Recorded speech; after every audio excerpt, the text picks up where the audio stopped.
शिकारी नजरबाज हूँ मैं, तेरे दिल की जाना मुसीबत ला मैं, तू संदा शिकारी नजरबाज हूँ मैं। আসসালামু আলাইকুম দর্শক। তো আজকের ভিডিওটা শুরু করে দিয়েছি। দর্শক আপনারা হয়তো ভাবতে পারেন যে শুরুতেই শিকারীকে নিয়ে আসলে গান গেলাম কেননা ব্যাপারী পরিবারের সবাই এখন শিকারী হয়ে যাচ্ছে, যেহেতু ধীরে ধীরে তারা নিজের মানে হাত দিয়ে কাজ করার ইচ্ছেটা কমে যাচ্ছে। তো এখন হচ্ছে দর্শক যেটুকু যা করা যায় ততটুকু একদম রেডিমেড করে একদম তাদের মুখের সামনে নিয়ে যেতে হচ্ছে, যাতে তারা কোনো বিষয়ে কপি করতে না পারে।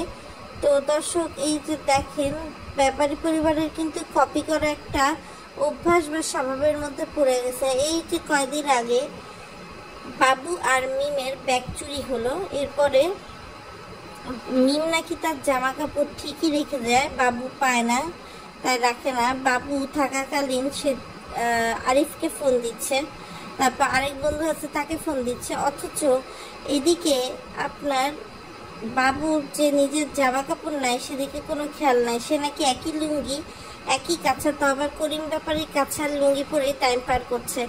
মানলাম যে সে জামা কাপড় আনেনি, এটা একটা চিন্তার বিষয়, কিন্তু জামা কাপড় না আনার সাথে ভাত খাইয়ে দেওয়া কী সম্পর্ক দর্শক? এটা কিন্তু আসলে আমার মাথায় আসেনি। আপনাদের মাথায় যদি আসে দর্শক একটু জানাবেন যে কি উপলক্ষে আসলে ভাত খাওয়াই দিচ্ছে। যদি বুঝতাম যে সাকিবের হাতটা কাটছে তাহলে আমি বুঝতাম যে দর্শক সে হচ্ছে ভাত খাওয়া দিচ্ছে। শুধু প্রথম ভিডিও দিয়ে ভাত খাওয়ায় মন ভরে নাই, সেকেন্ড ভিডিওতে সে হচ্ছে একদম ড্রাইভারের মানে পকেটে দর্শক একদম হচ্ছে টাকা ঢুকাই দিছে, যাতে হচ্ছে তারা ঠিকঠাক মতো করে সব কিছু ভিডিওতে নিয়ে আসে। অর্থাৎ আপনি একটা জিনিস খেয়াল করেন দর্শক, মিম বাবু এখন এমন একটা ভিকটিম সাজছে যে তাদের জামা কাপড় নাই কিছু নাই, আসলে কিন্তু ঘটনা তা না। এমনকি আবদিয়ার জুতাটা পর্যন্ত খুকি কিনে দিছে দর্শক, বোঝেন তাহলে বিষয়টা। তো দর্শক একটু বলি অন্যরকম কথা, সেটা হচ্ছে পরকীয়ার বলি কিন্তু দর্শক আজকাল সবাই, কেননা অলরেডি আমি যখন এই ভিডিওটা পাবলিশ করবো ততক্ষণ আপনারা জেনে যাবেন এই যে সাকিব আল হাসান আর তার বউ নিয়ে যে ফেসবুক জুড়ে হচ্ছে, সেখানেও কিন্তু একটা পরকীয়া জড়িয়ে আছে। যে সাবেক অর্থমন্ত্রীর মেয়ে নাফিসা কামাল, যে কিনা বিপিএল এর সময় কুমিল্লা ভিক্টোরিয়ান্সের মালিক ছিল, তার সাথে কিন্তু সাকিবকে হোটেলে দেখা যাচ্ছে এবং অনেকে বলছে এই কথা নাকি শিশির জানতোই। ব্যাপারী পরিবারে আসলে এরকম পরকীয়া, বিয়ের পরে প্রেম, এগুলো সম্পর্কে সবাই জানে, কিন্তু সাকিবের মতো একজন বড় মাপের সেলিব্রিটির কথাও যেভাবে ওপেনলি জানবে এটা আসলে জানা ছিল না।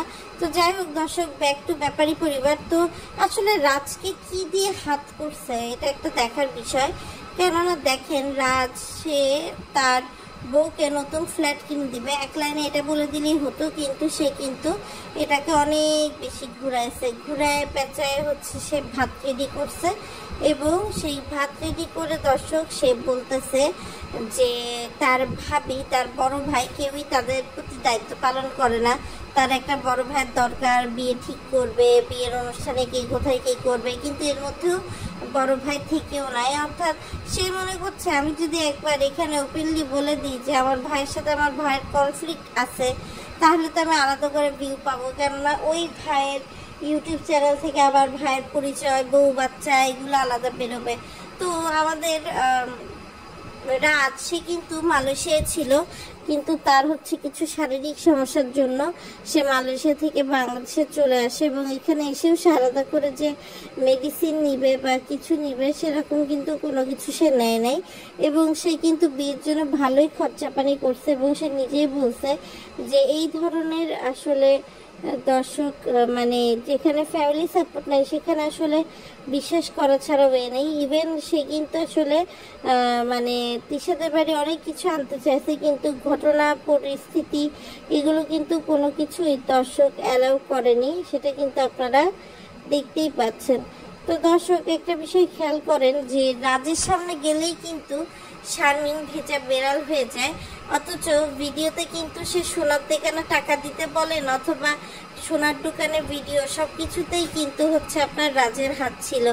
আর এই যে দেখেন একটা ফ্ল্যাটের মালিক রাজ, হ্যাঁ এই রাজকে বিয়ে করে শারমিনের কপাল কিন্তু খুলে গেছে। কেননা দেখেন বাপ্পির সাথে যখন তিশার বিয়ে হয়, বাপ্পি কিন্তু তখন বাড়ি গড়ে যে মানে দোতলা ডুপ্লেক্স বাড়ি উঠাবে এরকম কোনো চান্স ছিল না।